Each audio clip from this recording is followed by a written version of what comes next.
तो आज की क्लास में बेटा हम शुरू करते हैं इंट्रोडक्शन ऑफ फाइनेंशियल मैनेजमेंट, जिसका मतलब है कि भाई जो स्टूडेंट फाइनेंशियल मैनेजमेंट सब्जेक्ट पढ़ रहे हैं वो जानना चाहते हैं कि सर ये हम क्यों पढ़ना चाहते हैं, क्यों पढ़ रहे हैं हम।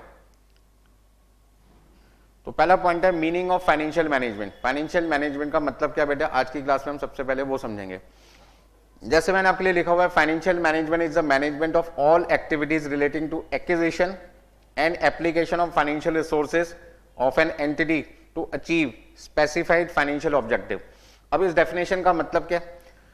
फाइनेंशियल मैनेजमेंट क्या है? एक ऐसा मैनेजमेंट जहां पर फंड्स को लाना और उसको यूटिलाइज करना।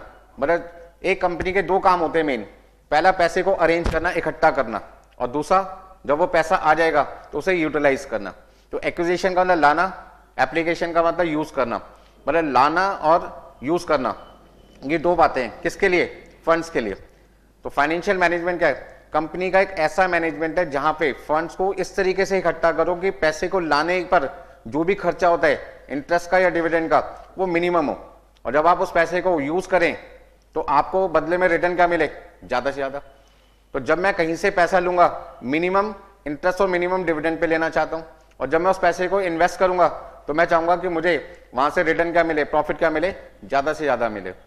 तो उसके लिए मुझे क्या करना पड़ेगा? एक मैनेजमेंट करना पड़ेगा कि मैं कहां से पैसा लूं, किससे लूं, कितना लूं, कितने समय के लिए लूं।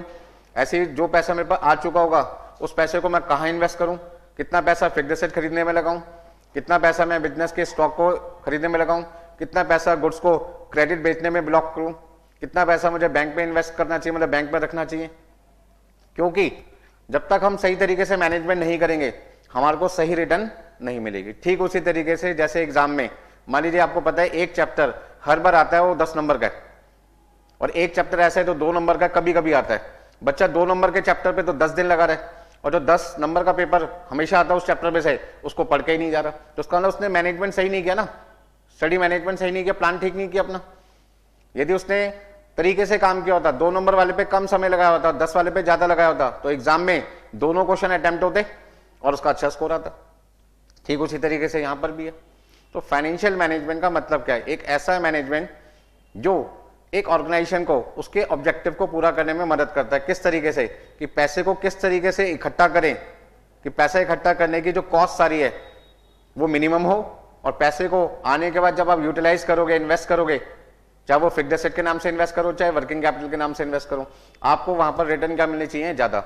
और रिटर्न इतनी मिलनी चाहिए कि पैसे को लाने की जो कॉस्ट है वो भी रिकवर हो जाए, और आपके पास जो बचेगा सरप्लस अमाउंट उससे आप अपने बिजनेस के ऑब्जेक्टिव को पूरा कर सकें। तो नीचे हमने डेफिनेशन भी और लिखी हुई है ऑल्टरनेटिव।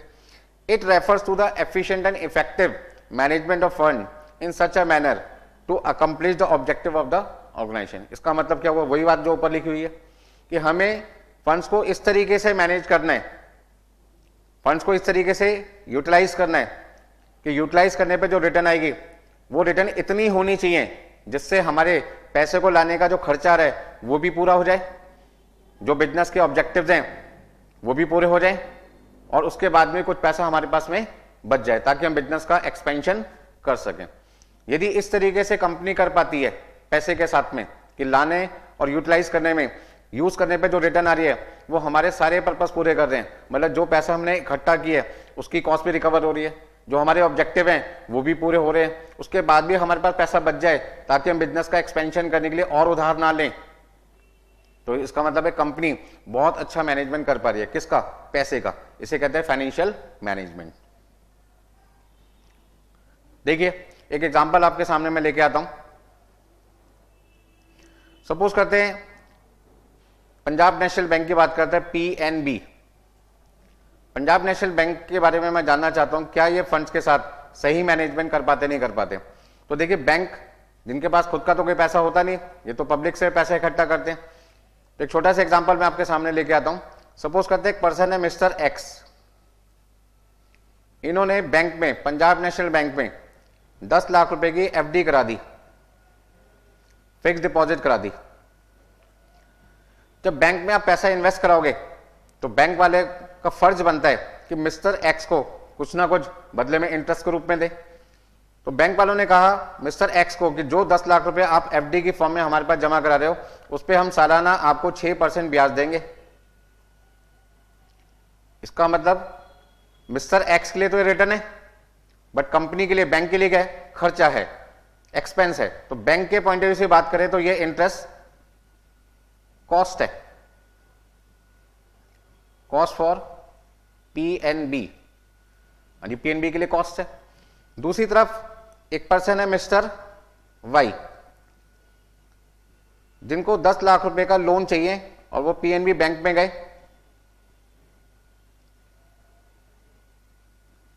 एक कार खरीदना चाहते हैं वाई, और उस कार की कीमत 10 लाख रुपए, जिसे खरीदने के लिए उनको 10 लाख रुपए का लोन चाहिए, और वो लोन उन्हें कहां से मिल सकता है, पीएनबी से, बैंक से मिल सकता है।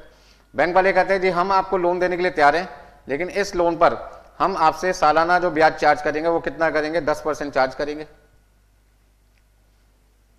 तो उसका मतलब ये जो 10%,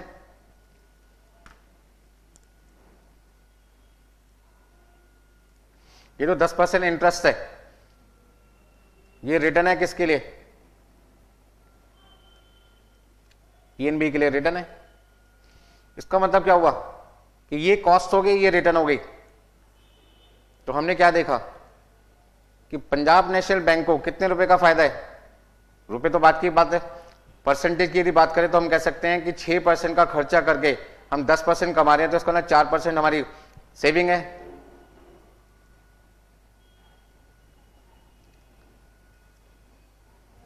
चाहे तो आप इसे अमाउंट में कन्वर्ट कर सकते हो, 10 लाख का 6% 60,000 रुपए, और 10 लाख का 10% 1 लाख रुपए।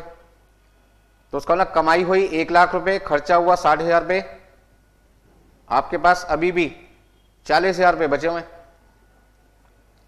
इसका मतलब क्या हुआ, जो पंजाब नेशनल बैंक है, आपने क्या नोट किया कि पंजाब नेशनल बैंक का अपना पैसा कुछ भी नहीं था, दूसरों से पैसा लेके दूसरों को दे दिया, लिया मिस्टर एक्स से और दे दिया किसको, मिस्टर वाई को, और दूसरे के पैसे पे 6% का खर्चा करके 10% कमाया, कितना बचा लिया, 4%।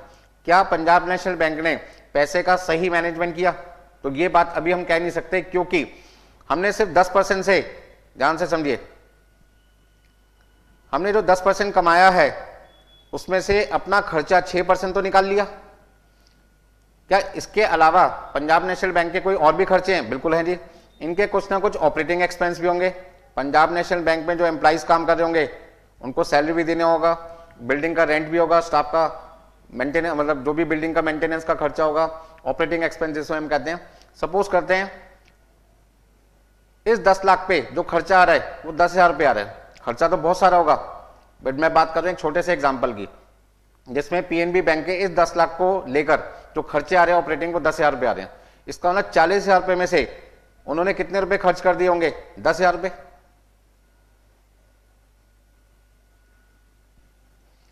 अभी भी पंजाब नेशनल बैंक पे, पीएनबी में, जो एक आर्टिफिशियल कंपनी है, कंपनी के पास में 30,000 रुपये बचे हुए हैं। अब ये 30,000 रुपये का क्या करे?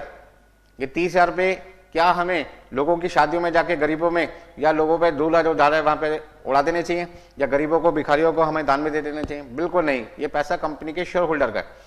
पैसा जो कंपनी में इन्वेस्टर होते हैं, जो पीएनबी बैंक है, जो बैंक है, वहां पे जो पैसा लगाया होगा सबसे पहले किसने लगाया होगा? शेयर होल्डर ने। तो शेयर होल्डर कहते हैं भाई देखिए, ये तो 30,000 रुपये का प्रॉफिट आपके पास बचा हुआ है, इसमें से आप टैक्स भी दे दो। टैक्स देने के, मान लो सपोज करते हैं हमने 30% टैक्स दे दिया, 9,000 रुपये, तो अब जो हमारे पास प्रॉफिट बचेगा वो कितना बचेगा? 21,000 रुपये। तो शेयर होल्डर कहते हैं ये जो 21,000 रुपये आपके पास में बचा हुआ है, ये प्रॉफिट आप इस तरीके से यूटिलाइज करो कि हमारी जो एक्सपेक्टेशन है वो आप पूरी कर सके। तो हमने कहा आपकी एक्सपेक्टेशन क्या है? वो कहते हैं हमारी 2 एक्सपेक्टेशन है। पहला, अर्निंग पर शेयर, ईपीएस जिसको कहते हैं, वो ज्यादा से ज्यादा होना चाहिए, मैक्सिमम होना चाहिए।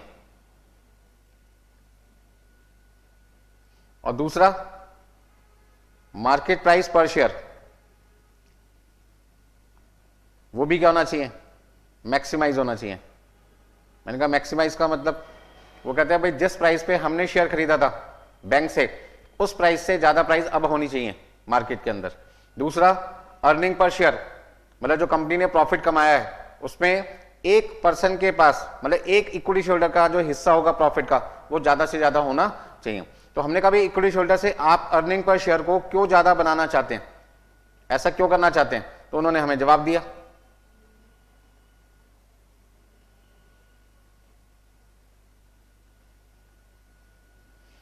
हाँ जी, उन्होंने क्या जवाब दिया कि मान लीजिए एक रिलेशन लेके चलते हैं फादर और सन का।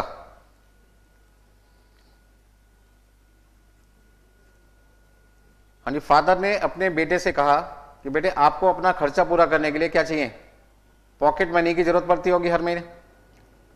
भाई हर खर्चे के लिए फादर और जो सन है, सन बार बार अपने फादर के पास तो जाएगा नहीं ना कि पापा मुझे ऑटो में जाना है उसका किराया दे दो, मुझे पेन पेंसिल स्टेशनरी खरीदनी है उसके पैसे दे दो, मुझे अपने दोस्त को पार्टी देनी है, कैलकुलेटर खरीदना है, कुछ भी सामान खरीदने हैं।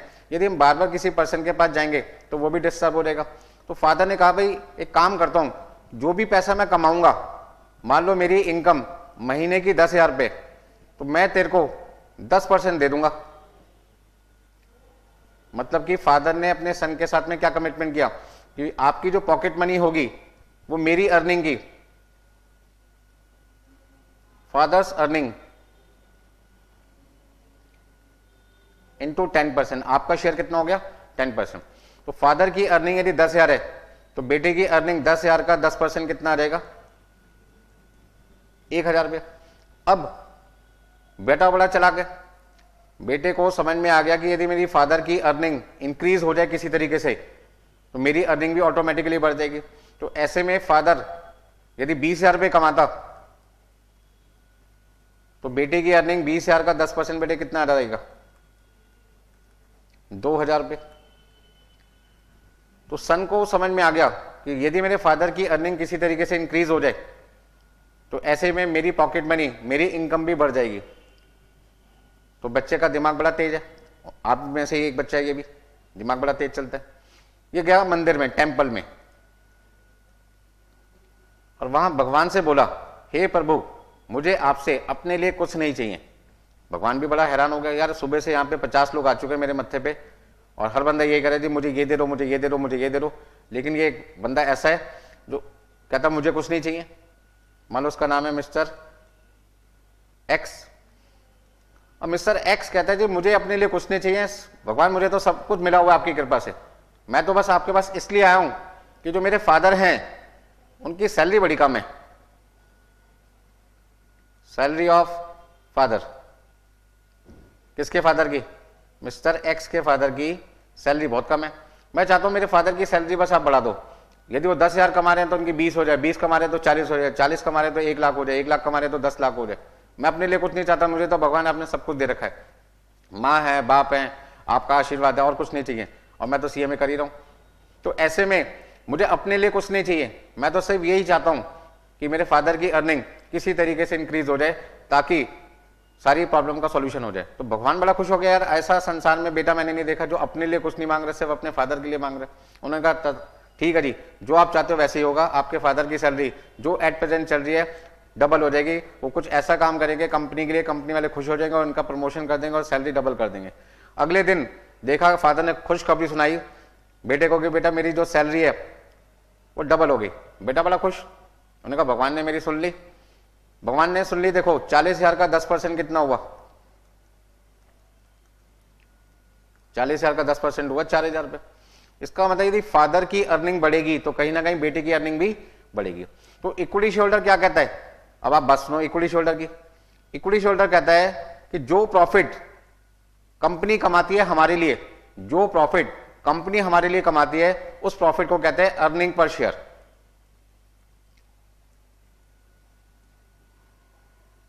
और उस अर्निंग पर शेयर का जब हम डिस्ट्रीब्यूशन करते हैं तो वो डिस्ट्रीब्यूशन दो तरीके से किया जाता है, एक होता है डिविडेंड और एक होता है रिटेन्ड अर्निंग।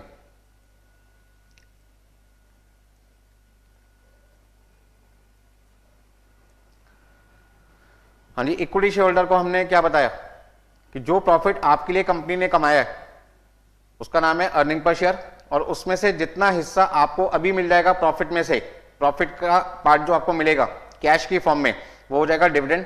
और जो प्रॉफिट आपका है तो आपका ही, लेकिन कंपनी ने अपने पास उठा के रखा हुआ है, बचा के रखा हुआ है, उसको कहते हैं रिटेन अर्निंग। इसका मतलब क्या हुआ कि यदि अर्निंग पर शेयर सपोज करते हैं 10 रुपये और कंपनी कहती है डिविडेंड हम आपको 20% देंगे, तो 10 रुपये का 20% इक्विटी शेयर होल्डर को हाथ क्या 10 रुपये के प्रॉफिट में से कितने रुपए का प्रॉफिट डिविडेंड की फॉर्म में मिल जाएगा, 2 रुपये। और ऐसे में 80% कंपनी ने रिटेन अर्निंग रखी हुई है। रिटेन अर्निंग का मतलब जो प्रॉफिट उन्होंने अभी दिया नहीं है शेयर होल्डर को, लेकिन है ये प्रॉफिट किसका, शेयर होल्डर का, और वक्त आने पर कंपनी इसको दे देगी। अब मेरी बात को ध्यान से समझें, यदि ये प्रॉफिट 10 रुपए से बढ़कर 30 रुपए हो जाए, तो आज इक्विटी शेयर होल्डर के हाथ में जो 10 रुपए का 20% 2 रुपए आ रहा था, अब कितना आएगा? पहले इसमें 20% 2 रुपए आ रहा था, अब यदि 20% देखा जाए 30 रुपए का, तो इक्विटी शेयर होल्डर के हाथ में डिविडेंड क्या आएगा? 6 रुपए आ जाएगा। यदि यही अर्निंग पर शेयर हमारा 70 रुपए हो जाए, तो 20% 70 रुपए का कितना आ जाएगा? 14 रुपए। तो आपने क्या समझा कि जैसे जैसे अर्निंग पर शेयर इंक्रीज होगा, वैसे वैसे शेयर होल्डर के हाथ में डिविडेंड, कैश प्रॉफिट, जो उन्हें अभी प्रॉफिट में से हिस्सा मिल रहा है, वो ज्यादा से ज्यादा होगा। तो इक्विटी शेयर होल्डर क्या चाहता है कि मुझे डिविडेंड ज्यादा से ज्यादा मिले, मुझे डिविडेंड ज्यादा से ज्यादा मिले। और डिविडेंड किस पे मिलना है? डिविडेंड किसका पार्ट है? अर्निंग पर शेयर का। तो यदि डिविडेंड इक्विटी शेयर होल्डर चाहता है मुझे ज्यादा मिले, तो उसके लिए अर्निंग पर शेयर भी क्या होना चाहिए? ज्यादा। तो यही वजह है कि इक्विटी शेयर होल्डर कंपनी से क्या कहता है कि आपने जो प्रॉफिट कमाया है, उस प्रॉफिट पे आप इस तरीके से कैलकुलेशन करो कि आपका जो हमारे लिए अर्निंग पर शेयर कमाएंगे वो ज्यादा से ज्यादा होना चाहिए। दूसरा, मार्केट प्राइस पर शेयर,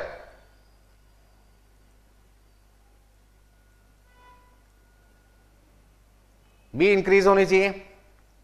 यदि हमने आपकी कंपनी का शेयर 100 रुपए का खरीदा था, तो ये हमारी परचेज प्राइस थी। जिस दिन हमने आपकी कंपनी में पैसा इन्वेस्ट किया as a investor, shareholder बन के, उस दिन हमने आपसे डायरेक्टली ये शेयर 100 रुपए में खरीदा। अब हम चाहते हैं कि 1 साल बाद, 2 साल बाद, 3 साल बाद, जब भी ये शेयर हम मार्केट में रीसेल करना चाहें, बेचने जाएं शेयर मार्केट में, जब हम इस शेयर को शेयर मार्केट में बेचने जाएं, तो उसकी प्राइस 100 रुपए से क्या होनी चाहिए? कम या ज्यादा या बराबर? ऑब्वियस है ज्यादा होना चाहिए। तो हम तो चाहते हैं कि शेयर में, मतलब शेयर मार्केट में इस शेयर की वैल्यू कम से कम 150 रुपए हो, 160 हो, 170 हो, 180 हो, मतलब 100 रुपए से ज्यादा हो, 110, 115 कुछ भी हो सकती है। तो मार्केट में शेयर की वैल्यू को बढ़ाने की जिम्मेदारी भी किसकी है? कंपनी की है। क्योंकि जब कंपनी अच्छा परफॉर्म करती है, तो उसकी जानकारी सारी मार्केट में फैल जाती है, और सभी इन्वेस्टर ज्यादा प्रॉफिट कमाने के चक्कर में उस कंपनी के शेयर्स खरीदने के लिए इंटरेस्टेड हो जाते हैं। और आप तो सब जानते ही हैं, कंपनी के जो नंबर ऑफ शेयर्स होते हैं वो लिमिटेड होते हैं, ऑथराइज कैपिटल के हिसाब से फिक्स होते हैं कि कंपनी होल लाइफ में इतने शेयर इशू कर सकती है। अब शेयर्स है लिमिटेड और उसको खरीदने वाले ज्यादा हैं, डिमांड बढ़ गई। जब डिमांड बढ़ेगी तो ऑब्वियस है क्या हुआ? शेयर की वैल्यू भी बढ़ेगी। लेकिन शेयर की वैल्यू कब बढ़ेगी? जब कंपनी की डिमांड बढ़ेगी, और कंपनी की डिमांड को बढ़ाने के लिए कंपनी को प्रॉफिट बढ़ाना पड़ेगा, ग्रोथ करनी पड़ेगी, बिजनेस का एक्सपेंशन करना पड़ेगा, लोगों की नजर में आना पड़ेगा। और ये सारा काम इतना आसान तो होता नहीं कि मैं एक दिन में आ जाए।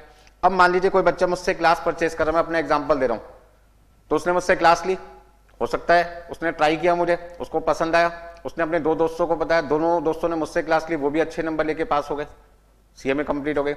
उन 2 लोगों ने फिर और बताया।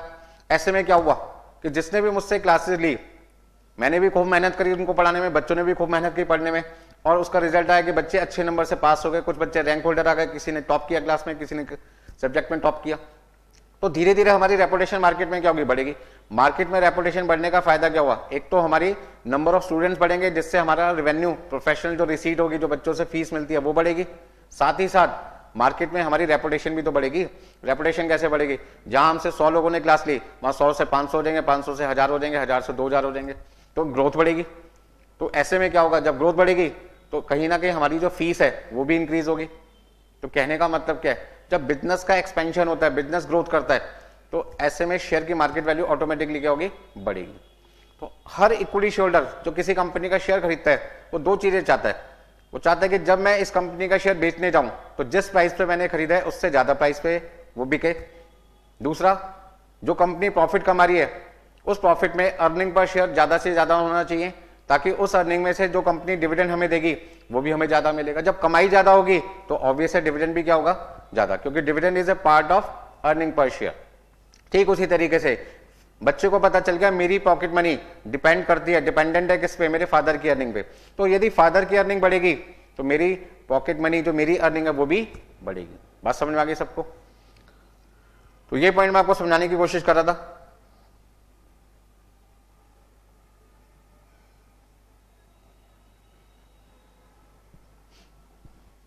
देखिए भाई, तो जो 21,000 रुपए का प्रॉफिट अभी कंपनी के पास बचा हुआ है, कंपनी शेयर होल्डर को क्या समझाती है कि भैया हमने इसके अंदर देखो क्या किया। सबसे पहले हमने 60,000 रुपए का इंटरेस्ट दिया 10 लाख पे, और उस 10 लाख पे हमने 10% 1 लाख रुपए कमाया, हमारे पास बचा 40,000। 40,000 रुपए में से बिजनेस के ऑपरेटिंग एक्सपेंस 10,000 रुपए माइनस किए, 30,000 बचा, सरकार को टैक्स दे दिया। अब ये सारा का सारा जो प्रॉफिट है वो इक्विटी होल्डर के लिए, और इस प्रॉफिट को जब हम नंबर ऑफ शेयर से डिवाइड कर देंगे तो हमारे पास आ जाएगा अर्निंग पर शेयर। तो वो अर्निंग पर शेयर क्या होना चाहिए, ज्यादा से ज्यादा, क्योंकि जब अर्निंग ज्यादा होगी तो शेयर होल्डर के हाथ में आने वाला डिविडेंड का जो शेयर होगा वो भी ज्यादा होगा। जब कंपनी ज्यादा प्रॉफिट कमाएगी, जब शेयर होल्डर को ज्यादा डिविडेंड मिलेगा, तो वो शेयर होल्डर जिसने हमारी कंपनी में पैसा लगा रखा है वो अपने दूसरे इन्वेस्टर, दूसरे दोस्त भाइयों को बताएगा कि देख यार इस कंपनी में पैसा लगा, यहाँ पे मुझे रिटर्न क्या मिल रही है ज्यादा, तेरे को कितनी मिल रही है कम, तो तू एक काम कर यहाँ पे अपना शेयर बेच और जो पैसा आएगा वो पंजाब नेशनल बैंक के शेयर खरीदने में लगा दे। इससे फायदा क्या होगा, पंजाब नेशनल जो बैंक है उनमें डिमांड बढ़ेगी, जिससे शेयर की वैल्यू ऑटोमेटिकली क्या होगी, मार्केट में बढ़ती चली जाएगी। तो यदि कंपनी अच्छा काम करती है, अच्छी ग्रोथ करती है, अच्छा प्रॉफिट कमाती है, शेयर होल्डर को ज्यादा से ज्यादा देती है, तो दो फायदे होते हैं शेयर होल्डर को। एक तो अर्निंग पर शेयर इंक्रीज होकर डिविडेंड ज्यादा मिलता है, दूसरा रिटेन अर्निंग का अमाउंट बढ़ेगा, ताकि जब बिजनेस को कोई नई एसेट खरीदनी है तो उसे खरीदने के लिए आपको उधार लेने की जरूरत नहीं पड़ेगी। इसका मतलब बिना उधार लिए यदि कोई एसेट खरीद रहे हो तो उधार लेने पे कॉस्ट आती है, वो जीरो हो जाएगी क्योंकि आपके पास पहले से पैसा पड़ा हुआ है। और जब आप उसको फिक्स्ड एसेट खरीदने में इन्वेस्ट कर देंगे तो फिक्स्ड एसेट से गुड्स बनेगा, गुड्स बिकेगा, रिटर्न आएगी आपके पास में, सेल होगी गुड्स की जब, तो उसका मतलब कॉस्ट होगी जीरो, रिटर्न सारा का सारा प्रॉफिट में कन्वर्ट हो जाएगा, और बिजनेस का अर्निंग पर शेयर क्या होगा, बढ़ेगा। और ऐसे में जैसे ही अर्निंग पर शेयर बढ़ेगा, नए इन्वेस्टर आपकी कंपनी में अट्रैक्ट होंगे, जिससे आपके शेयर्स की डिमांड बढ़ेगी और ऑटोमेटिकली मार्केट प्राइस क्या होगी, बढ़ेगी। बात समझ में आ रही है। इस तरीके से हम ये कह सकते हैं कि कंपनी यदि अच्छा काम करती है तो शेयर होल्डर के सारे सपने हम पूरे कर सकते हैं। तो शेयर होल्डर के दो ही सपने थे, दो ही ऑब्जेक्टिव है कंपनी के, एक अर्निंग पर शेयर को मैक्सिमाइज करना, दूसरा आपका मार्केट प्राइस को इंक्रीज करना। नेक्स्ट पॉइंट आपके सामने है मैनेजमेंट ऑफ फंड्स। जो डेफिनेशन अभी हमने आपके सामने पढ़ी थी, उस डेफिनेशन को थोड़ा सा और डिटेल में समझाना चाहते हैं। जब एक कंपनी, बैलेंस शीट का एक एग्जांपल लेके आपके सामने चल रहा हूं। बैलेंस शीट में हम सब लोग जानते हैं हमारी जो लायबिलिटीज हैं वो बराबर होती है किसके, हमारी एसेट्स के। तो लायबिलिटी में क्या आएगा, equity share capital, preference share capital, reserve and surplus, debenture, loan, current liability. और एसेट साइड में हमारी मेन एसेट है fixed asset and current asset. यानी equity share capital, preference share capital, इन तीनों का जो सम है उसे हम कहते हैं शेयर होल्डर फंड्स।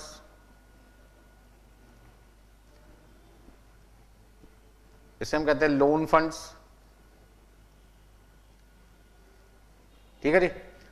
यदि मैं इन दोनों को प्लस कर दूं तो मैं कह सकता हूं equal to fixed asset plus current asset minus current liability. इन दोनों के डिफरेंस को हम कहते हैं वर्किंग कैपिटल। इसका मतलब share holder funds plus loan fund, इन दोनों के टोटल को आप कह सकते हैं लॉन्ग टर्म फंड्स। तो लॉन्ग टर्म फंड्स बराबर होते हैं किसके, fixed asset plus working capital का। अब आप सोचोगे कि सर ने आपको ये बात क्यों समझाई कि लॉन्ग टर्म फंड्स का टोटल जो बराबर होता है share holder funds plus loan fund के, तो होते ही है, साथ में एक नया फॉर्मूला बन गया fixed asset plus working capital. मतलब हम ये कह सकते हैं कि जो पैसा हमने equity share, preference share, debenture, loan, reserve and surplus, ये 5 सोर्सेज हैं जहां पे हम एक पैसे इकट्ठा कर रहे हैं। तो कंपनी के पास में 5 अलग अलग जगह से पैसा आ रहा है, और वो पैसा आने के बाद पैसे को यूज कहां पे कर रहे हैं, तो उस पैसे को हम 2 जगह यूज कर रहे हैं। या तो बिजनेस में, लॉन्ग टर्म फंड का पैसा या तो बिजनेस में फिक्स्ड एसेट के नाम से यूज हो रहा है, या वो पैसा आप कहां पे यूज कर रहे हैं, वर्किंग कैपिटल। तो यही बात मैं आपको समझाने की कोशिश कर रहा हूं कि मैनेजमेंट ऑफ फंड्स में पहला काम क्या है, पैसे को लाना। सोर्सेज ऑफ फंड्स का मतलब है कि एक कंपनी जब भी स्टार्ट की जाती है तो उसे पैसा कहां से मिलेगा, बिजनेस को ऑपरेट करने के लिए, बिजनेस को चलाने के लिए। तो पैसा लाने का पहला रास्ता क्या है, इक्विटी शेयर इशू कर दो। दूसरा रास्ता क्या है, प्रेफरेंस शेयर इशू कर दो। फिर डिबेंचर इशू कर सकते हैं, और फिर आप क्या कर सकते हैं, बैंक से लोन ले सकते हैं। सपोज करते हैं कंपनी ने इक्विटी शेयर इशू कर दिए 10 लाख के, प्रेफरेंस शेयर इशू कर दिए 2 लाख के, डिबेंचर इशू कर दिए 5 लाख के और बैंक से लोन ले लिया 3 लाख का। यदि मैं बात करूं कि मेरे पास टोटल पैसा कितना है, 10 लाख, 2 लाख, 5 लाख और 3 लाख मिला के हो गया 20 लाख रुपए। इसका मतलब इन सबका जो टोटल है वो मेरे पास आ गया 20 लाख रुपए। कहने का मतलब हो गया 20 लाख रुपए मेरे पास में लॉन्ग टर्म फंड्स हैं। आप 20 लाख को क्या कह सकते हैं, लॉन्ग टर्म फंड्स। जब मैं किसी को मतलब यदि मैं किसी से पैसा लूंगा तो जो भी पर्सन मुझे पैसा देगा उसकी एक एक्सपेक्टेशन होगी कि बदले में या तो मैं उसे इंटरेस्ट दूं या मैं बदले में डिविडेंड दूं। तो यदि एक कंपनी शेयर इशू करती है, बदले में पैसा आएगा शेयर इशू करने पे शेयर होल्डर से, तो शेयर होल्डर हमसे डिविडेंड मांगेंगे। मान लीजिए इक्विटी शेयर पे हमें जो डिविडेंड देना है वो 1,60,000 रुपये देना है। प्रेफरेंस शेयर्स पे मान लीजिए हमें डिविडेंड 24,000 रुपये देना है। डिवेंचर पे हमारा जो इंटरेस्ट है वो 50,000 रुपये और यहां पे हमारा जो इंटरेस्ट है 26,000 रुपये। कहने का मतलब ये हुआ कि जो हमने पैसा अलग अलग जगह से लिया है उस पैसे पे कहीं ना कहीं हमें इंटरेस्ट और क्या देना पड़ेगा, डिविडेंड देना पड़ेगा। कितना देना पड़ेगा कैलकुलेट करके देखिए। तो सबसे पहले कैलकुलेटर में हमने कितना लिखा, 1,60,000 रुपये प्लस 24,000 रुपये प्लस 50,000 रुपये प्लस 26,000 रुपये, मतलब कि 2,60,000 रुपये। तो 2,60,000 रुपये हमारा खर्चा है 20 लाख रुपए यूज करने का। तो यदि मैं आपसे पूछूं cost of long term funds कितनी है, तो 2,60,000 रुपये मेरी कॉस्ट है 20 लाख रुपए यूज करने की। तो यदि मैं अपना आंसर परसेंटेज में निकालना चाहता हूं तो मैं कहूंगा जी मेरी जो कॉस्ट आ रही है वो 13% आ रही है सालाना। एक साल की जो कॉस्ट है वो 13% है। इसे हम कहते हैं cost of capital, COC, cost of capital. तो जो 20 लाख रुपए कंपनी ने इकट्ठा किया है अलग अलग जगह से, उस पर उनका एक साल का इंटरेस्ट और डिविडेंड का जो खर्चा आ रहा है वो 13% आ रहा है। अब वो जो 20 लाख रुपए कंपनी के पास आए हैं वो कहीं ना कहीं तो यूज होंगे। जैसे मैंने आपको बताया कि लॉन्ग टर्म फंड का जो पैसा हमारे पास आ चुका है वो आने के बाद कहीं ना कहीं यूटिलाइज होगा। यूटिलाइज कहां होगा, या तो फिक्स्ड एसेट को खरीदने में या फिर वर्किंग कैपिटल के नाम से बिजनेस में लगेगा। तो वर्किंग कैपिटल में हमारे पास क्या क्या आ गया, हमारे पास आ गया स्टॉक, हमारे पास कैश एंड बैंक आ गया, हमारे पास आ गया डेटर्स। कंपनी के पास जो 20 लाख रुपए हैं उस 20 लाख रुपए में से उन्होंने मान लीजिए 8 लाख रुपए वर्किंग कैपिटल के नाम से बिजनेस में यूज कर लिया। जैसे मान लीजिए 3 लाख का उन्होंने स्टॉक खरीद लिया, 1 लाख रुपए उन्होंने बैंक में रखे हुए, 4 लाख रुपए का गुड्स उन्होंने क्रेडिट पे कस्टमर को बेच दिया। तो पैसा तो आपका ब्लॉक हो गया ना, क्योंकि कस्टमर से अभी पैसे आए नहीं है। जब आएंगे तब की तब देखेंगे। ऐसे मान लीजिए उन्होंने प्लांट खरीद लिया, बिल्डिंग खरीद ली, ठीक है जी, फर्नीचर, ये हमारी सारी की सारी फिक्स्ड एसेट हो गई 12 लाख रुपए की। तो इन दोनों का जो टोटल है वो किसके बराबर होना चाहिए, 20 लाख रुपए लॉन्ग टर्म फंड्स के बराबर होना चाहिए। तो सपोज करते हैं हमने 4 लाख रुपए का प्लांट खरीद दिया, 7 लाख की एक बिल्डिंग खरीद ली, 1 लाख का फर्नीचर ले लिया।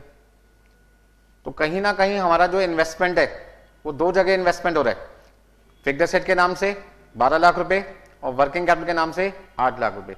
तो आपको खुद भी पता है कि जब भी आप कहीं पैसा इन्वेस्ट करेंगे, किसी भी जगह आप पैसा इन्वेस्ट करते हैं तो कुछ ना कुछ रिटर्न आती है। सपोज करते हैं 8 लाख और 12 लाख रुपए जो आपने इन्वेस्ट किए हैं 20 लाख रुपए, उस 20 लाख पे जो आपकी रिटर्न आ रही है वो आपके पास में है 4 लाख रुपए।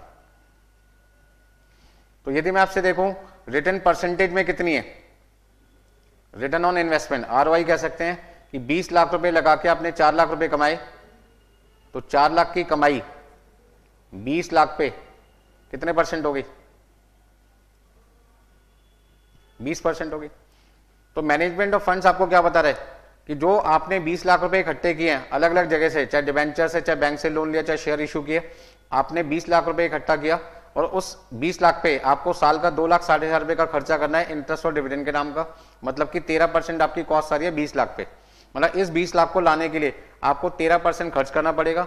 और ये 20 लाख रुपए जब आपने बिजनेस में इन्वेस्ट किए तो आपको जो रिटर्न है वो 20% मिल रही है। मतलब 20% कमाओगे 13% खर्च करके, अभी भी आपके पास में नेट सेविंग कितनी है? हम ये कह सकते हैं 20% माइनस 13% इक्वल टू 7%। तो 7% का फायदा अभी भी कंपनी को है। तो क्या कंपनी मैनेजमेंट सही कर पा रही है पैसे का? अभी तक बिल्कुल सही कर रही है। अब इस 7% से कंपनी को क्या करना है? कंपनी को क्या करना है? अपने ऑपरेटिंग एक्सपेंसेस बियर करने हैं, साथ में सरकार को टैक्स देना है, शेयर होल्डर के लिए प्रॉफिट ज्यादा से ज्यादा कमा के देना है, ताकि हमारे शेयर होल्डर को ज्यादा प्रॉफिट यदि दूसरी कंपनी से मिलेगा तो वो हमारी कंपनी में बने रहेंगे और दूसरे इन्वेस्टर को भी हमारे बारे में बताएंगे, ताकि दूसरे इन्वेस्टर दूसरी कंपनी के शेयर्स बेच के हमारी कंपनी के शेयर्स खरीदेंगे और हमारे शेयर्स की मार्केट वैल्यू क्या होगी? बढ़ेगी, जिससे एग्जिस्टिंग शेयर होल्डर को अपने शेयर्स बेचने पर ज्यादा पैसे मिलेंगे। तो यही सारा काम हमें सीखना है किसमें? फाइनेंशियल मैनेजमेंट में। तो फाइनेंशियल मैनेजमेंट क्या है? एक ऐसा मैनेजमेंट जहां पर एक कंपनी को पैसा इकट्ठा करना है मिनिमम कॉस्ट पे और उसे यूटिलाइज करना है मैक्सिमम रिटर्न पे, और रिटर्न और कॉस्ट का जो डिफरेंस है, जो आपकी नेट सेविंग है इस समय, नेट प्रॉफिट आपके पास में, उसमें से ऑपरेटिंग एक्सपेंसेस, आपके जो भी खर्चे हैं बिजनेस के वो माइनस करो, टैक्स माइनस करो, सब कुछ माइनस करो जो भी आपके खर्चे हैं, और इतना प्रॉफिट बचा लो कि शेयर होल्डर की जो भी एक्सपेक्टेशन है वो पूरी कर सके। तो पहली एक्सपेक्टेशन है अर्निंग पर शेयर मैक्सिमम होना चाहिए, ताकि शेयर होल्डर के हाथ में डिविडेंड ज्यादा से ज्यादा है, कंपनी के पास रिटेन अर्निंग ज्यादा बचे, ताकि फ्यूचर में किसी एसेट को खरीदना है तो खरीदने के लिए लोन ना लेना पड़े, क्योंकि आपके पास अपना खुद का पैसा पड़ा हुआ है जिसपे आपकी कोई कॉस्ट नहीं जाएगी। और सबसे बड़ी बात क्या है कि आपकी मार्केट वैल्यू ऑटोमेटिकली क्या होगी? बढ़ेगी, जिससे एग्जिस्टिंग शेयर होल्डर जिन्होंने 100 रुपए का शेयर खरीदा था, अब मार्केट में 150 रुपए प्राइस हो गई, तो वो चीज जो उन्होंने 100 में खरीदी थी 150 में बेचेंगे, सीधा सीधा उनको 50 रुपए का मुनाफा हो गया।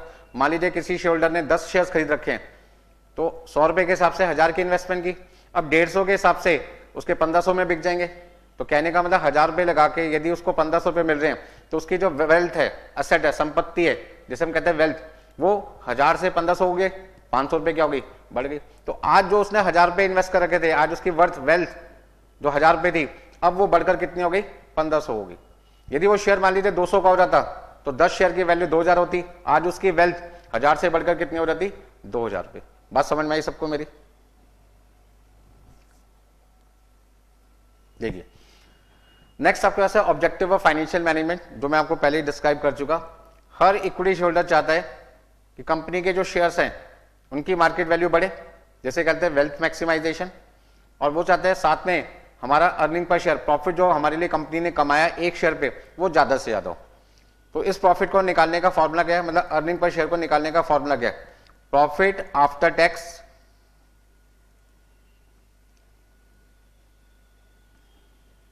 and preference dividend, यानी profit after tax and preference dividend divided by number of equity shares। यदि मैं profit after tax and preference dividend को नंबर ऑफ इक्विटी शेयर से डिवाइड कर दूंगा, तो मैं ये जान पाऊंगा कि कंपनी ने मेरे लिए एक शेयर पे मुझे कितना प्रॉफिट कमाकर दिया है। ठीक है जी। कैसे निकालते हैं ये सारी चीजें आपको डिटेल में समझाई जाएगी आगे की क्लासेस में। दूसरा मार्केट प्राइस पर शेयर का मतलब है कि यदि आज एग्जिस्टिंग प्राइस, जिस प्राइस पे मैंने शेयर खरीदा है वो 100 रुपए का है, और कंपनी की ग्रोथ को देखकर आज उसकी जो मार्केट प्राइस है वो मार्केट में 260 रुपए हो गई, तो 100 रुपए मैंने आज इन्वेस्ट किया था, ये मेरी परचेज प्राइस थी। और यदि मार्केट में आज कंपनी का शेयर 260 रुपए का हो गया, मार्केट प्राइस का मतलब शेयर मार्केट में ये शेयर मैं बेचने जाऊं जो मैंने 100 का खरीदा था, आज दूसरे शेयर होल्डर इसे 260 में खरीदने के लिए तैयार हैं, इसका मतलब इसकी सेल वैल्यू कितनी आ गई? 260। यदि मैंने इस कंपनी के 50 शेयर्स खरीद रखे हैं या 100 शेयर्स खरीद रखे हैं, 50 की जगह हमने 100 ले लिया,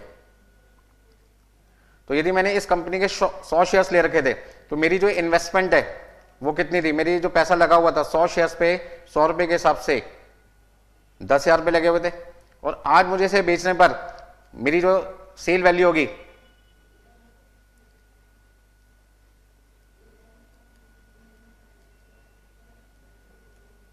हाँ जी, परचेज वैल्यू हो गई 10,000 रुपए, सेल वैल्यू होगी आपके पास में 26,000 रुपए। कहने का मतलब क्या है? आज यदि मेरे पास पैसे हैं 10,000 रुपए और एक साल बाद मैं इस कंपनी का शेयर मार्केट में बेचने जाऊं और वहां पे इस कंपनी का शेयर 260 का हो जाए, तो आज मेरी एसेट की वैल्यू, संपत्ति की वैल्यू जिसे कहते हैं वेल्थ, वो हो जाएगी 26,000 रुपये। तो पहले मेरे पास 1 साल पहले पैसे कितने थे 10,000 और आज मेरे पास पैसा कितना होगा 26,000। इसका मतलब मेरी एसेट्स, मेरी संपत्ति, मेरी वेल्थ कितनी हो जाएगी 10,000 से बढ़कर 26,000 रुपये। कहने का मतलब 16,000 रुपये मेरी वेल्थ क्या होगी, बढ़ेगी। तो हर शेयर होल्डर ये चाहता है कि मैं जिस कंपनी के शेयर्स खरीदूं वो कंपनी मेरी वेल्थ को बढ़ाए। वेल्थ का मतलब जो पैसा मैंने इन्वेस्ट किया था, जो प्रिंसिपल अमाउंट मैंने लगाया था, जब मैं उस कंपनी का शेयर बेचूं तो वो वेल्थ, वो जो इन्वेस्टमेंट की थी उतनी तो मिले, उससे ज्यादा मिले, बल्कि उसे कहते हैं वेल्थ मैक्सिमाइजेशन। और उसके लिए कंपनी को क्या करना पड़ेगा, शेयर की मार्केट प्राइस शेयर मार्केट में इंक्रीज करनी पड़ेगी। और वो कैसे इंक्रीज होती है, जब कंपनी अच्छा काम करती है, बिजनेस का एक्सपेंशन करती है, ग्रोथ होती है, शेयर होल्डर को समय पे डिविडेंड मिलता है, ज्यादा डिविडेंड मिलता है, रिटेन अर्निंग ज्यादा होती है, कंपनी का अर्निंग पर शेयर क्या होता है, ज्यादा होता है, और कंपनी की रेपुटेशन मार्केट में डे बाय डे क्या होती जाती है, इंक्रीज हो जाती है। हाँ जी, बात समझ में आई सबको? तो मैं आपको ये समझाने की कोशिश कर रहा हूं कि हर इक्विटी शेयर होल्डर के 2 ही सपने मेन होते हैं जब वो किसी कंपनी में पैसा इन्वेस्ट करने जाता है, कि जब मैं पैसा इन्वेस्ट करूं तो इन्वेस्टमेंट के बाद मार्केट प्राइस बढ़े ताकि मेरी वेल्थ बढ़े शेयर्स को बेचने पे, और जब तक मैं उस कंपनी का शेयर होल्डर बना हुआ हूं तब तक वो कंपनी मुझे ज्यादा से ज्यादा प्रॉफिट कमा के दे। जब कंपनी ज्यादा प्रॉफिट कमाएगी तो ऑब्वियस है उसमें से डिविडेंड भी ज्यादा मिलेगा, और जब डिविडेंड ज्यादा मिलेगा तो मैं अपने खर्चों को आसानी से पूरा कर पाऊंगा। जैसे बच्चे की पॉकेट मनी बढ़ रही थी तो जो जो उसके खर्चे थे, अब वो पहले मान लीजिए 2 रुपए वाली आइसक्रीम खाता था, जब उसकी कमाई बढ़ेगी तो 2 की जगह 5 रुपए वाली आइसक्रीम खा पाएगा, 10 रुपए वाली भी खा पाएगा। मतलब वो लग्जरी आइटम्स को खरीदने में समर्थ हो जाएगा, मतलब जैसे जैसे उसकी कमाई बढ़ेगी। देखिए अर्निंग पर शेयर कैसे निकालते हैं। सपोज करते हैं कंपनी जिनका प्रॉफिट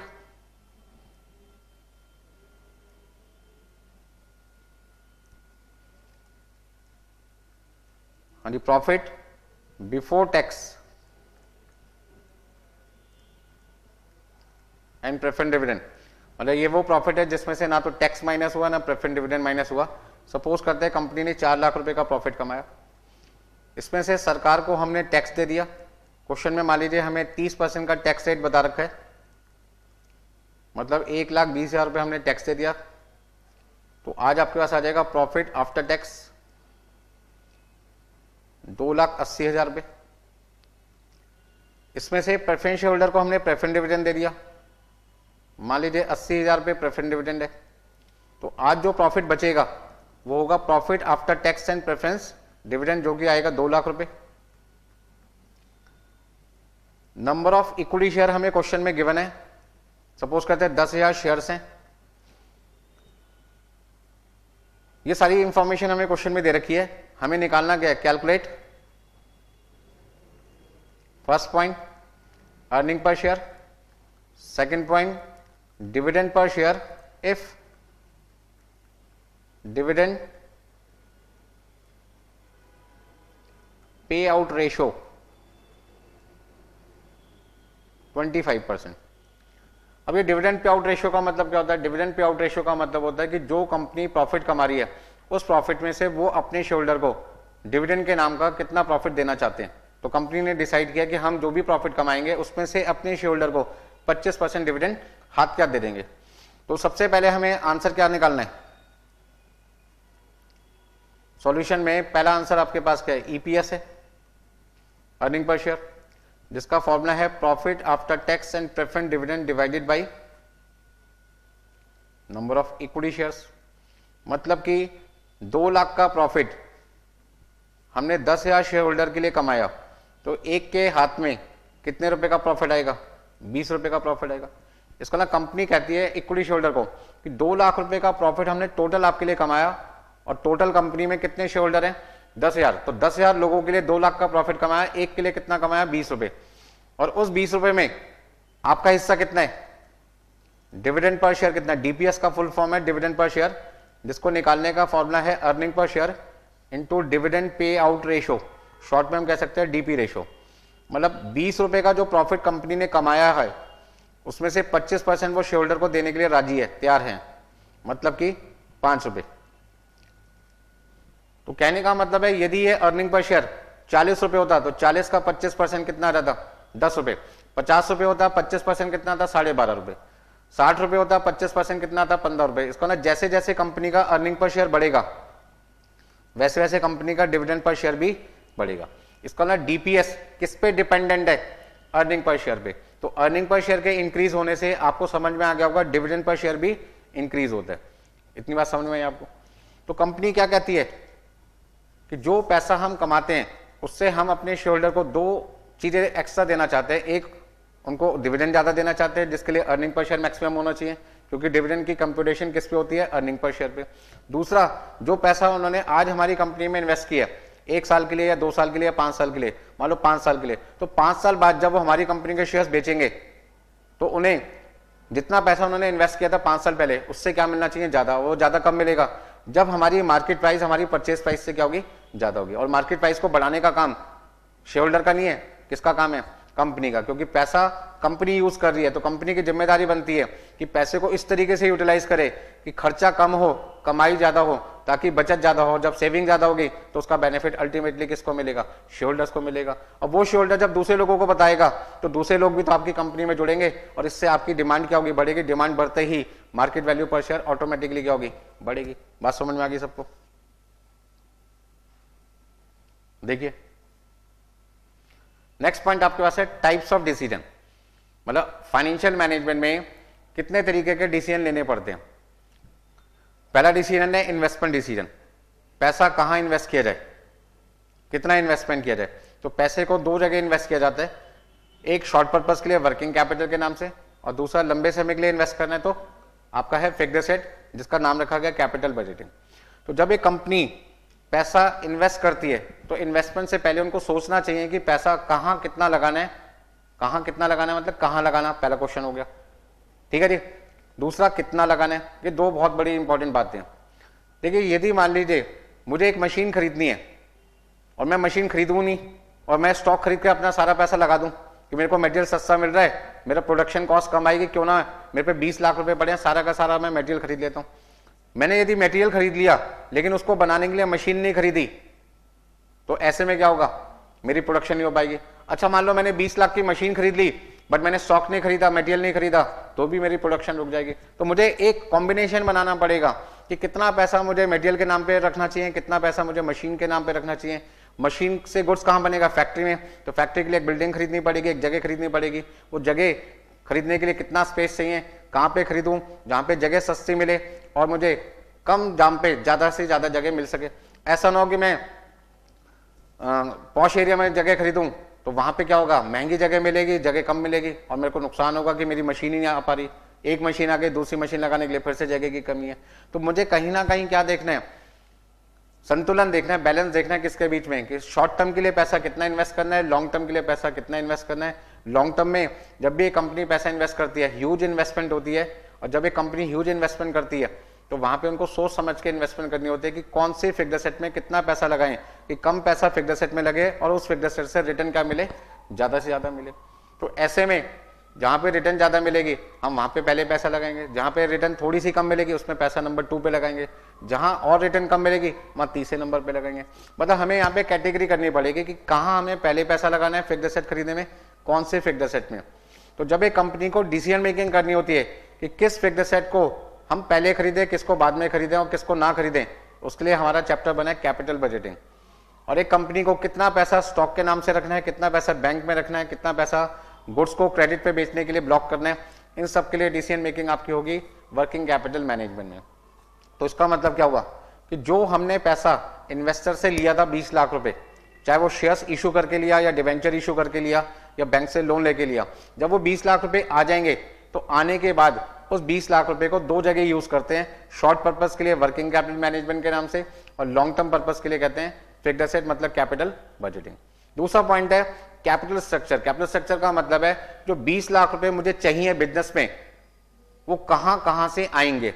तो कहां कहां का मतलब हुआ, equity share, preference shares, debenture, bank से लोन।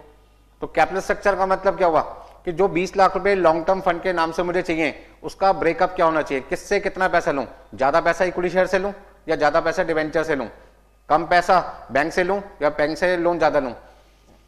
इन सब चीज का मुझे एक संतुलन बनाना पड़ेगा, फिर से बैलेंस करना पड़ेगा। क्यों करना पड़ेगा भाई, क्योंकि यदि मैं इक्विटी शेयर से पैसा लेता हूं तो उनका रेट ऑफ इक्विटी डिविडेंड और मार्केट में जो मैं बैंक से लोन ले रहा हूँ उसका रेट ऑफ इंटरेस्ट में जमीन आसमान का फर्क होता है। क्योंकि आज यदि मैं बैंक से लोन लेता हूँ तो बैंक मुझे 10% पे 10 लाख रुपए उधार देने के लिए तैयार है, लेकिन यदि वही 10 लाख रुपए मैं इक्विटी शेयर होल्डर से लेता हूँ तो वो कहते हैं जी 18% इक्विटी डिविडेंड हमें चाहिए। मतलब कि इक्विटी शेयर होल्डर से यदि मैं 10 लाख रुपए लेता हूं तो 18% डिविडेंड देना पड़ेगा, एक साल का 1,80,000 रुपए का खर्चा आएगा। और वही 10 लाख रुपए यदि मैं बैंक से लोन लेता हूं 10% रेट ऑफ इंटरेस्ट पे तो मुझे सिर्फ 1 लाख रुपए का इंटरेस्ट देना पड़ेगा। मतलब कि इक्विटी शेयर से पैसा लेना मेरा को महंगा पड़ता है और बैंक से लोन लेने पे मेरा खर्चा आता है कम। बट दिक्कत क्या आती है कि डिवेंचर होल्डर से या बैंक से लोन लेते हैं तो हमें बदले में सिक्योरिटी देनी पड़ती है फिक्स्ड एसेट्स की, जबकि इक्विटी शेयर से पैसा लेने की कोई सिक्योरिटी नहीं होती, ना पैसा वापस करने की कोई झंझट होती, ना कोई टेंशन होती। लेकिन लोन लेंगे तो आपको पैसा भी वापस करना पड़ेगा। तो कुछ फायदे भी हैं, कुछ नुकसान भी हैं। अभी हम सिर्फ यह देख रहे हैं कि किस जगह से पैसा लिया जाए कि पैसा लेने पे हमारा खर्चा क्या है, कम से कम। तो अब एक कंपनी को इक्विटी शेयर भी इशू करने पड़ते हैं, डिवेंचर भी इशू करने पड़ते हैं। कितने डिवेंचर इशू करें, कितना बैंक से लोन लें, कितने प्रेफरेंशियल इशू करें, कितने इक्विटी शेयर करें, उसका हमें बेस्ट कॉम्बिनेशन बनाना है और उस कॉम्बिनेशन को कहते हैं कैपिटल स्ट्रक्चर। ठीक है जी। तो कैपिटल स्ट्रक्चर का मतलब होता है breakup of long term funds. Long term funds में क्या आता है, शेयर होल्डर का पैसा, डिवेंचर का पैसा, लोन का पैसा। इनमें से किससे कितना पैसा लिया जाए, किससे 40% पैसा लें, किससे 20% लें, किससे 30% लें, किससे 10% लें। मतलब हमें एक कॉम्बिनेशन बनाना है कि ज्यादा पैसा किससे ले, कम पैसा किससे लें। मेरी बात समझ में आ रही है? ये सब चीजें हमें सीखने को मिलेगी कैपिटल स्ट्रक्चर चैप्टर में। कैपिटल स्ट्रक्चर में हमें डिसीजन लेने के 4 तरीके बताए जाते हैं, ईबीआईटी, ईपीएस एनालिसिस, आपका लीवरेज, आपका कैपिटल स्ट्रक्चर थ्योरी और लास्ट आपके पास है कॉस्ट ऑफ कैपिटल। ये वो 4 टेक्निक हैं जो एक कंपनी को ये बताती है कि जब उन्हें पैसा इकट्ठा करना पड़ता है तो किससे पैसा उन्हें ज्यादा लेना चाहिए, किससे पैसा कम लेना चाहिए, ताकि शेयर होल्डर को जो उनके 2 सपने हैं, अर्निंग पर शेयर को मैक्सिमाइज करना और मार्केट प्राइस पर शेयर को मैक्सिमाइज करना, पूरे हो सके। लास्ट आपके पास है डिविडेंड डिसीजन। डिविडेंड डिसीजन का मतलब क्या होता है, जब एक कंपनी 20 लाख रुपए इकट्ठा कर रही है, मान लीजिए जो मैंने एग्जांपल लिया था 13% पे उन्होंने 20 लाख रुपए लिए, आपको याद होगा ना, 20 लाख रुपए लेने पे मेरा इंटरेस्ट और डिविडेंड का खर्चा था 2,60,000, मतलब 13%। और वही 20 लाख रुपए जब मैंने वर्किंग कैपिटल और फिक्स्ड एसेट के नाम से इन्वेस्ट किए तो मुझे 4 लाख की रिटर्न मिली थी, मतलब कि 20% की रिटर्न मिली थी। कमाई थी मेरी 20% की, खर्चा मेरा था 13%, मतलब कि मुझे 7% का अभी भी फायदा था। वो 7% में से मैंने ऑपरेटिंग एक्सपेंस माइनस किए, मैंने सरकार का टैक्स माइनस किया, मैंने सब कुछ माइनस किया। अब जो मेरे पास प्रॉफिट आ रहा है उस प्रॉफिट में से मैं कितना प्रॉफिट अपने पास रखूं, कितना प्रॉफिट शेयर होल्डर को देने के लिए रखूं, उसे कहते हैं डिविडेंड पॉलिसी। डिविडेंड पॉलिसी क्या बताता है कि कंपनी का डिविडेंड पे आउट रेशियो क्या होना चाहिए, 0%, 10%, 50%, 100%। चलो आप ही बताओ, एक कंपनी का जो अर्निंग पर शेयर है वो सपोज करते हैं 10 रुपए। मैं जानना चाहता हूं कि कंपनी का डीपी रेशियो कितना होना चाहिए। कंपनी का डीपी रेशियो 0% होना चाहिए, 50% होना चाहिए या 100% होना चाहिए। चलो मैं 50% भी हटा देता हूं, 2 ऑप्शन रखता हूं आपके लिए। मैं आपके सामने 2 ऑप्शन रखता हूं। पहला ऑप्शन 0%, दूसरा ऑप्शन मैंने कितना रखा, 100%। यदि मुझे डिविडेंड पर शेयर निकालना है, डिविडेंड पर शेयर निकालना है, सपोज करते हैं अर्निंग पर शेयर 10 रुपए, तो 10 रुपए का 0% कितना आएगा, 0। इसका ना ऑप्शन 1 में शेयर होल्डर के हाथ में डिविडेंड कितना आएगा, 0। और यहां पर 10 रुपए का 100% कितना हो गया, 10 रुपए।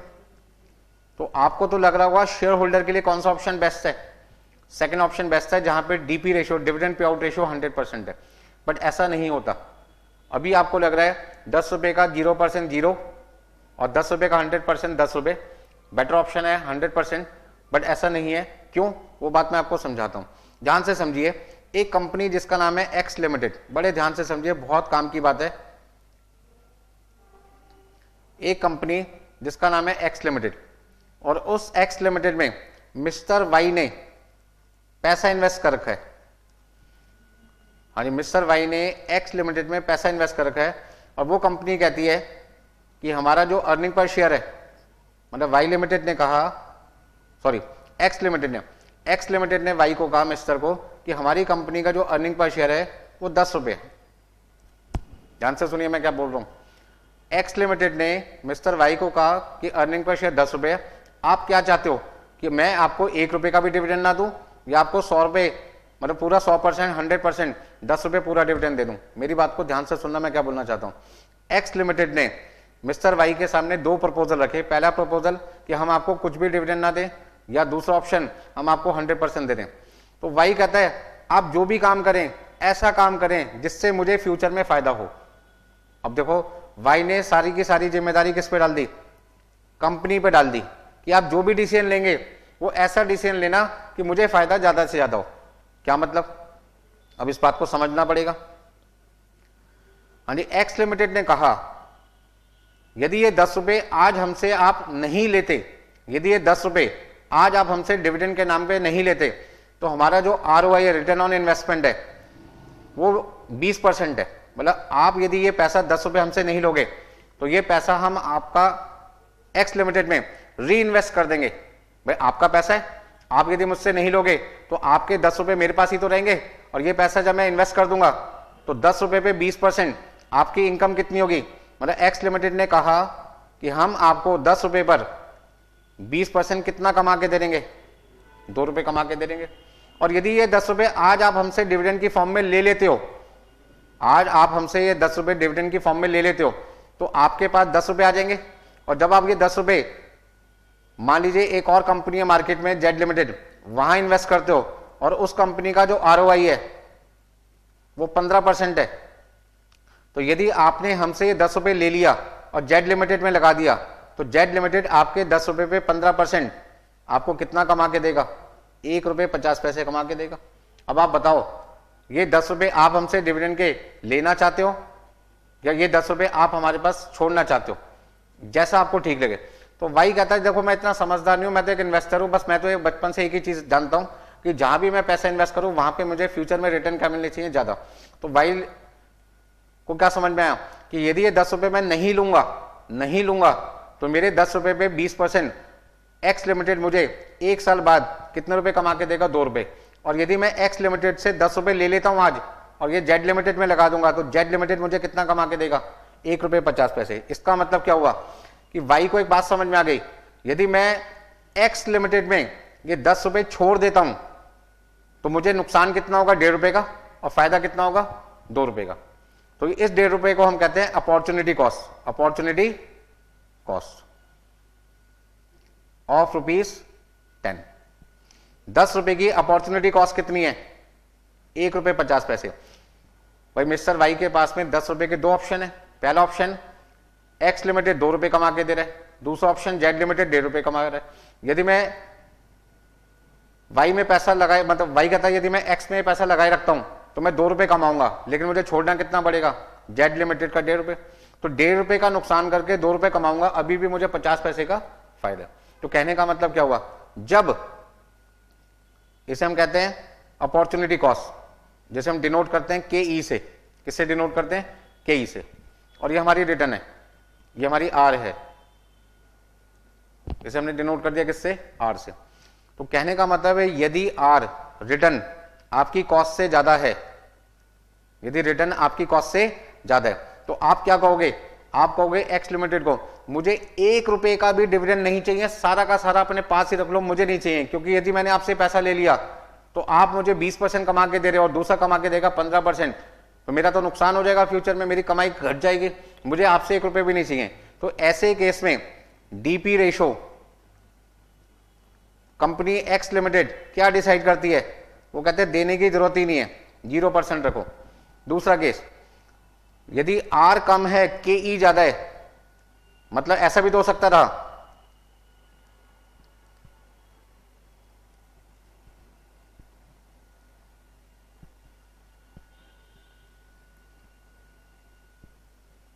कि जेड लिमिटेड की जो रिटर्न थी वो 25% है, मतलब कि 2 रुपए 50 पैसे।